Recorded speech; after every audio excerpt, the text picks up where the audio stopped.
السلام عليكم ورحمة الله. وصفة اليوم برياني، وزي ما انتوا عارفين ان البرياني له اكثر من طريقة. انا عملته اليوم على طريقتي، يعني تجميع لاكثر من وصفة، وصدقا طلع كتير طيب ومميز. تابعوني للنهاية واحكموا بنفسكم. قبل ما نبلش يا ريت تضغطوا على اللايك لانكم دايما بتنسوه. نبدأ بسم الله. بالاضافة للدجاج والرز البسمتي بلزمنا بطاطا، زبادي، بندورة مبشورة، بصل مفروم، زيت، صلصة، زنجبيل مبشور، ملح، نعناع، بصل جوانح راح نحمره بالطحين ليصير مقرمش، فلفل حار، فلفل أسود، وقرنفل صحيح. ملح ليمون ضروري بالوصفة، بيعطي نكهة مميزة. والبهارات المطحونة عبارة عن زنجبيل، قرفة، كركم، كزبرة، كمون، بهار برياني، فلفل أسود، بودرة زعفران المتوفر عندكم، ماء الكادي. أول شي لتجهيز الصوص بحط بشر البندورة على النار وبضيف له نص كمية البهارات المطحونة، والنص التاني بخليه للدجاج، ونص كمية ملح الليمون والملح والصلصة. بدي أسبكهم على نار هادية لمدة 12 دقيقة.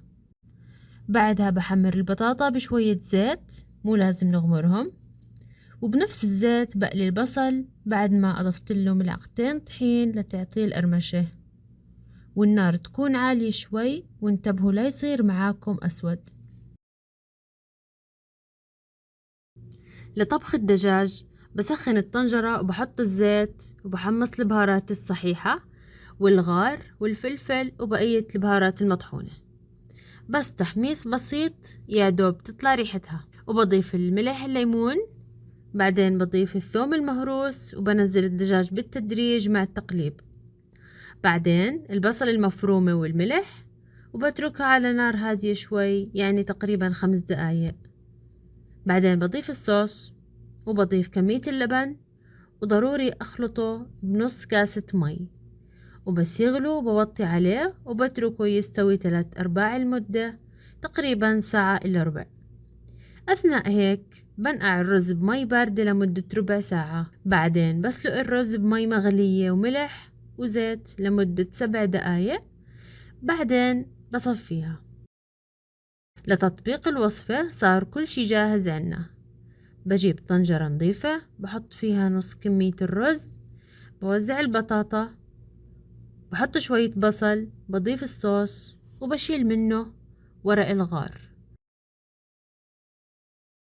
بحط أوراق النعناع والدجاج وشوية بصل.